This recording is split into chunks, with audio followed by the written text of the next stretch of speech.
खुलुमबाय नोंथांमोनखौ गिबियावनो आंनि जनालि बर' रादाबाव बयखौबो बरायनानै लाग्रोनाय जाबाय। दिनै 2023 मायथाइनि 27 नभेम्बर नोंथांमोननि थाखाय आं फुंबिलिनि रादाब लानानै फैबावलायबाय। अन्नानै रादाबखौ जोबजासे नायलांगोन होनना मिजिंथिबाय। रादाब फोसावनायनि सिगां नोंथांमोननिसिम मोनसे खावलायनाय, नोंथांमोनहा आंनि चेनेलखौ साबस्क्राइब खालामनायजों लोगोसे बेल आइकनाव थुनानै अलाव होनानै ला, अब्लासो आं रादाब फोसावनायखौ सानफ्रामबो नोंथांमोनहा नटिफिकेसन मोननो हागोन। बिदिब्ला रादाबखौ जागायदिनि। बिटिसि ओनसोलाव थानाय गासै गावबुराफोरनि थाखाय मोनसे गोजोनथाव रादाब। फैगौ 2023 मायथाइनि सिगांनो प्रमद बर'नि दैदेननाय इउपिपिएल सरकारा बिटिसिनि गासैबो गावबुराफोरनि जेंनाखौ सुस्रांनानै होनाय जासिगोन। बे बाथ्राखौ फोसावनानै होदों बिटिसिनि गाहाय मावफुं सोद्रोमा प्रमद बर' बिथाङा। मैया चिरां जिल्ला गावबुरा गौथुमा थाइखा जरायाव 3 बोसोरनि सेथि जथुमा खुंफुंदोंमोन। बे हाबाफारियावनो बिटिसिनि गाहाय प्रमद बर' बिथाङा गाहाय आलासि महरै बाहागो लानानै खौरां बिजोङाव बुङोदि फैगौ बैसागुनि सिगांनो गासैबो बिटिसिनि गावबुराफोरनि जेंनाफोरखौ सुस्रांजोबनानै होगोन आरो गावबुराफोरनि थाखाय साफ्रोमनोबो इन्सुरेन्स खालामनानै होनाय जासिगोन। बेनि अनगायैबो इउनिफर्म होनायजों लोगोसे मबाइल फनबो राननानै होगोन होननानै खोथा होदों। बेजों लोगोसेनो बिथाङा बुंथिबावोदि गावबुराफोरा समाजनि आरो रायजोनि गोबां मावनो गोनां बिबान थायो। बिथांमोना गोबां समावनो खामानि मावनो उसुबिदा जायो। बिनि थाखायनो बेफोर जेंनाखौ थाबैनो सुस्रांना होनो थाखाय रायजोनो खोथा होदों प्रमद बर' बिथाङा। सांग्रां जा, नोंथाङा बेंकआव रां लायनो थाङोब्ला एबा रां लानानै लामा थाबायोब्ला सांग्रां जा। लाख लाख रांखौ आखायाव लानानै थाबायोब्ला सांग्रां जानाया मोजां। मानोना गोबां आंखालनि थाखाय सिखाव दाखेथिया बांनायनिफ्राय बांलांबाय। रांनि बेग सिख'ना लाना खारनाय आरो मबाइल फन सिख'ना लाना खारनाय बायदि बायदि जाथाया सिगांनिख्रुइ बांसिन जाबोनो हमदों। सासे सुबुंनिफ्राय नोगोद 16 लाख लुथिनानै लांदों 4 दाखेथिफ्रा।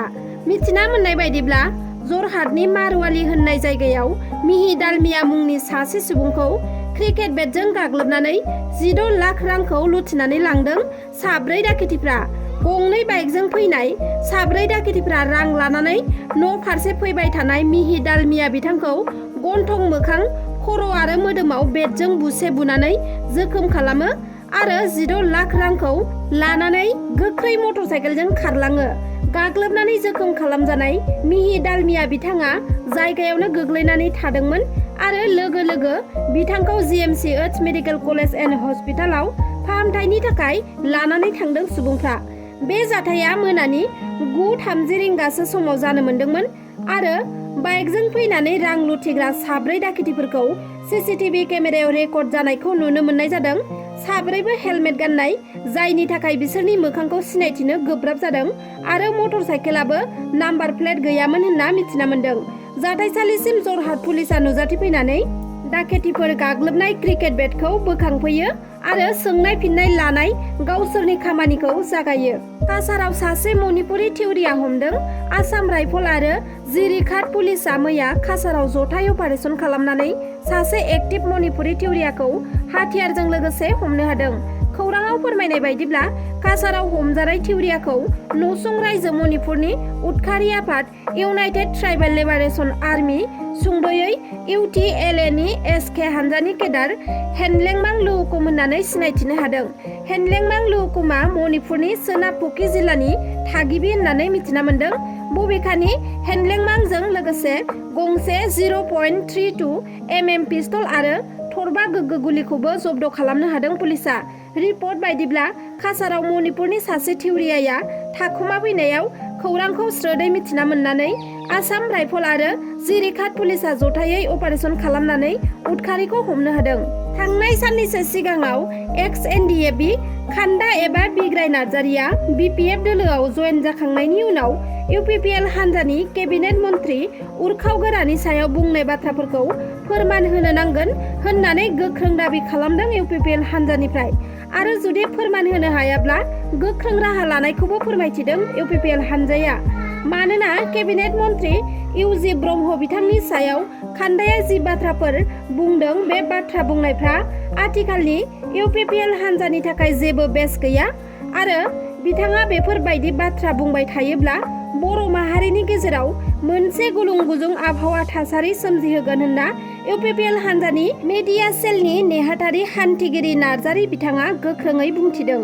जाय समाव इउजि ब्रह्म बिथाङा गावखौनो बाउसोमनानै बर' हारिनि थाखाय नांथाबबोदोंमोन आरो बर' हारिखौ खौसे खालामबोदोंमोन।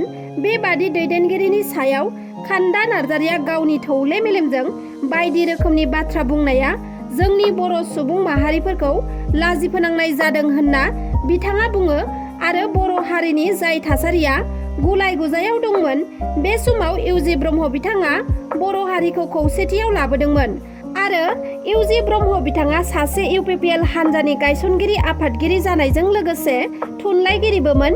बिथांखौ बयबो बर' सुबुंफोरानो मान होयो, नाथाय सासे बर' माहारिनि दैदेनगिरिखौ मान होनायनि सोलाय खान्दा नार्जारिया बायदि बायदि बाथ्रा बुंनानै इउजि ब्रह्म बिथांखौ लोगोसे इउपिपिएल हान्जाखौ लाजि फोनांदों आरो बर' माहारिनि गेजेराव गुलुं गुजुं साननायखौ सोमजिहोदों।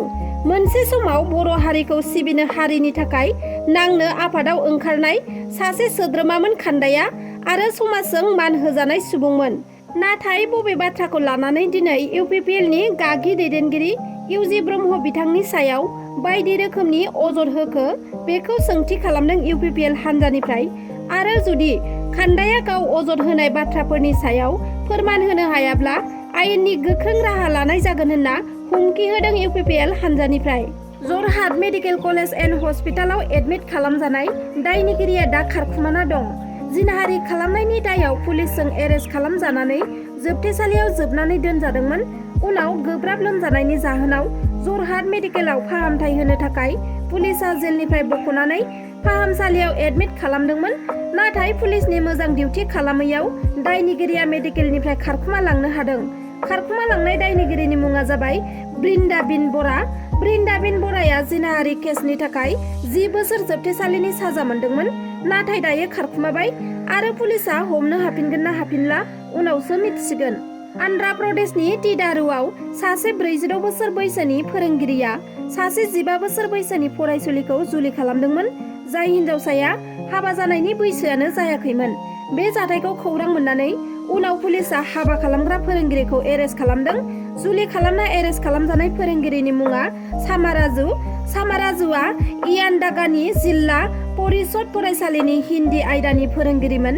नाथाय समाराजुआ गावनि फरायसालिनि फरायसुलिखौनो बैसो जायै समावनो जुलि लाना बिथाङा दा जेलनि आलासि जाहैनांबाय। दिनैनि रादाबा बेखिनियानोमोन। नोंथांमोना आंनि रादाबखौ जोबजासे खोनासंजोबलांनायनि थाखाय रोजा रोजा साबायखर थाबाय। एसेनोसै, गोजोन्थों।